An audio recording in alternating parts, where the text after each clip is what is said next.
Hi everyone, this is Loveland Johnson, and today we are going to be talking about the law of expansion from the 15 invaluable laws of growth. Have you ever said, I've maxed out on my capacity? You felt like I've given my utmost, and have you gone on to do more after that? Let me tell you a story. In 2019, I started running. Before that, I probably would have done 2 kilometers, the max. When I took on running, I did a 5K and I said to myself, there's no way I could run any further.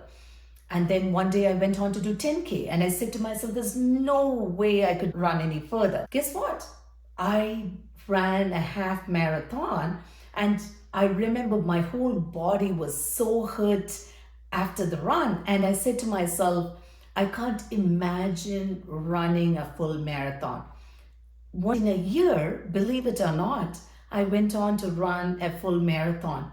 Most of your limitations sits in your head and not necessarily in your capabilities. So what I mean by that is now when I hear people talk about ultra marathons, you guessed it. I'm saying there's no way I can do it. But do you think I cannot do it? I can do it because I have the potential in me. I just choose not to do it because I'm saying to myself, this is impossible. And because I'm saying impossible, I'm not even giving it a try. Although we cannot do everything in this world, but it's good to know that your capacity is unlimited. When you push it and you expand it, you're capable of doing more and it keeps expanding. Most of the limitations sits in our head, not in our potential. What is the law of expansion? Growth always increases your capacity. I probably couldn't have run a full marathon within a month, but then I did a 5K and then I pushed it to a 10K. I did a half marathon and one day went on to do a full marathon. So what did it do? It expanded my potential and I could do more. I realized I could do more and I kept expanding my potential. And that's what growth does to you. So when you are growing, you are able to do more because you've expanded yourself. The book talks about this 10%, 90% rule, where most people use only 10% of their potential and 90% of it is untapped.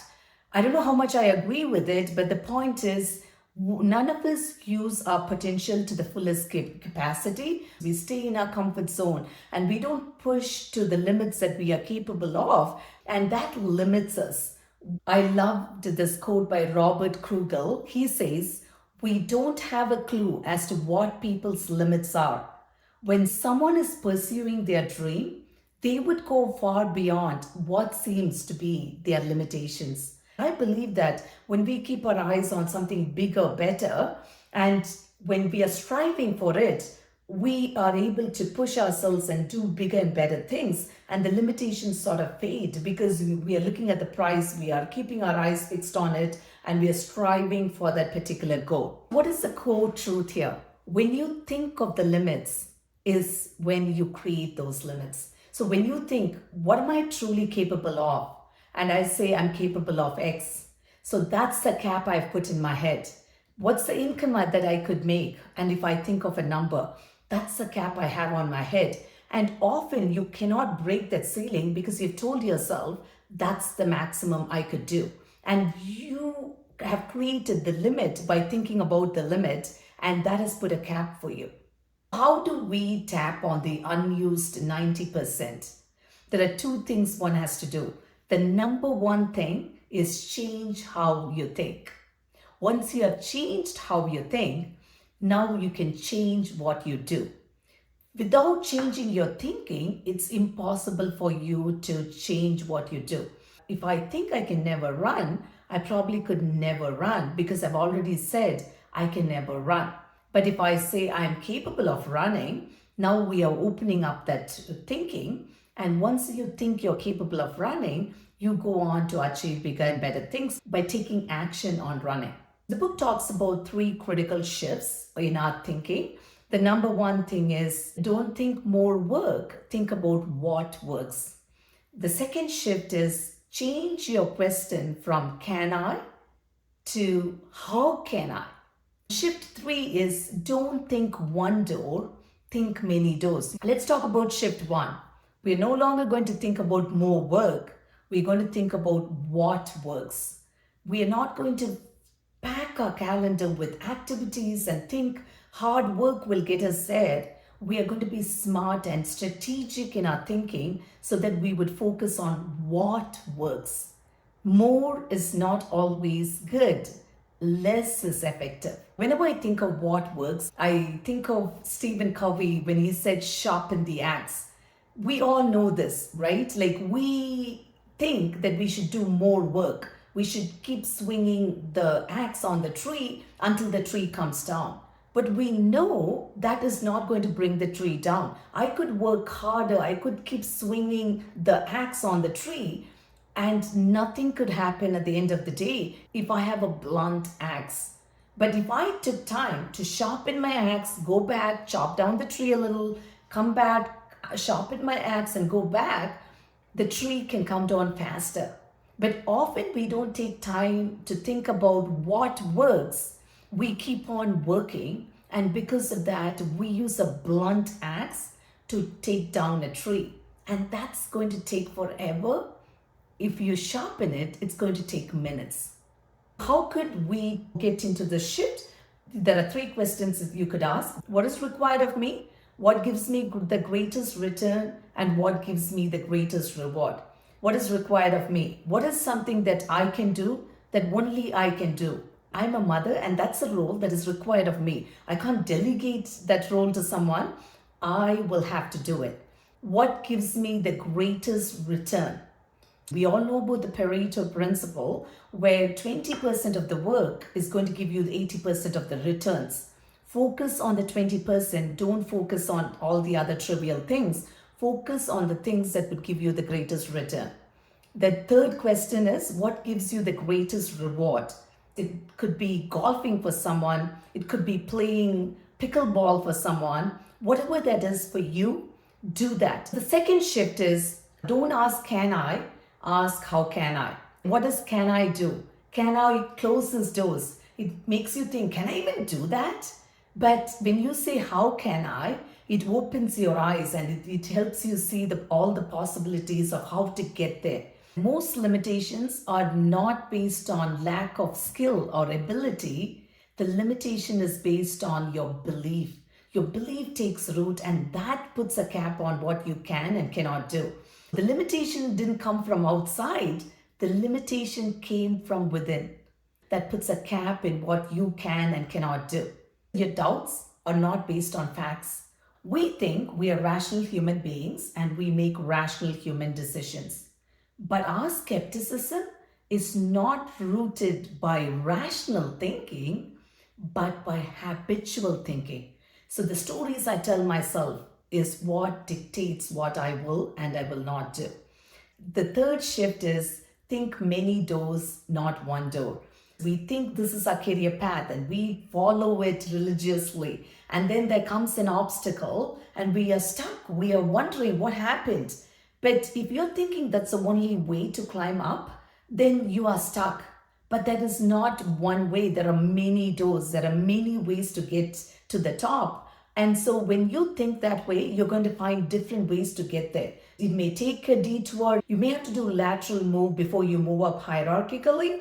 But when you think one door, that will put a cap on your movement upwards. But when you think many doors, it's going to open doors for you. I love this quote by Oliver Wendell Holmes. He says that man's mind, once stretched by a new idea, will never regain its original dimension. I thought that was so beautiful because when you stretch it, you cannot go back to that small thinking because you're stretched, you're thinking differently. And when you reach here, you could stretch a little further, and that's how you grow. When you have this growth mindset, there's no cap to your potential. Your potential is limitless, not limited. So changing your thinking is essential. Now let's talk about changing our actions. What are the things that we should do? We're going to talk about 3 things we could do. The number 1 action you could take is do what you could and should do. I remember there was a point in my career where I said I could do this work blindfolded. What does that mean? I am staying in my comfort zone. I could close my eyes and work and I can get it done.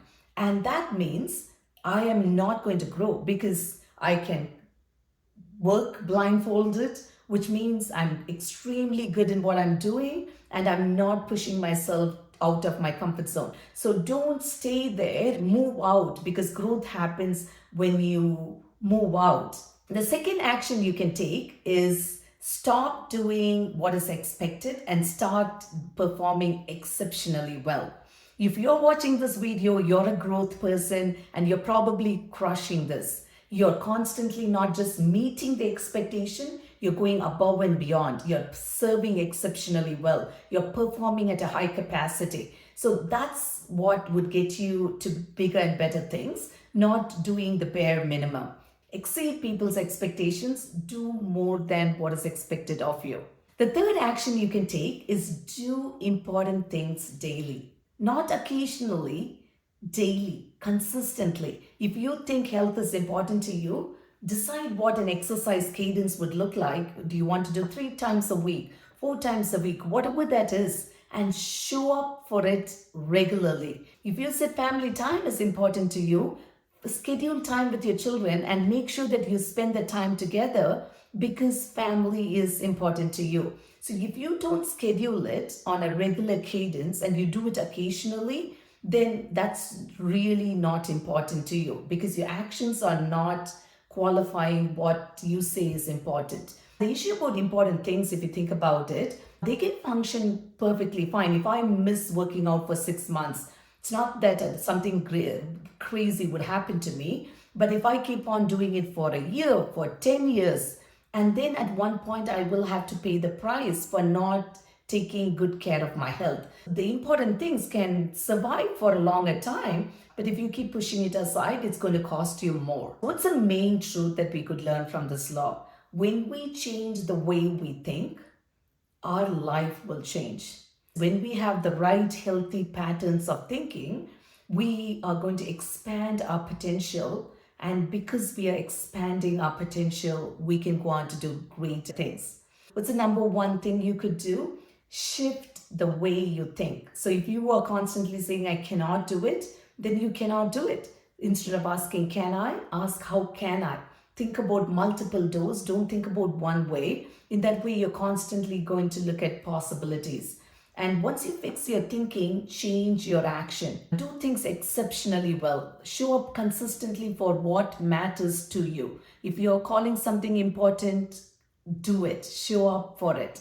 Most importantly, don't stay on your comfort zone. Gently push yourself so you can go on to do bigger and better things. When it comes to capacity, don't put a cap on your thinking. Stretch your thinking.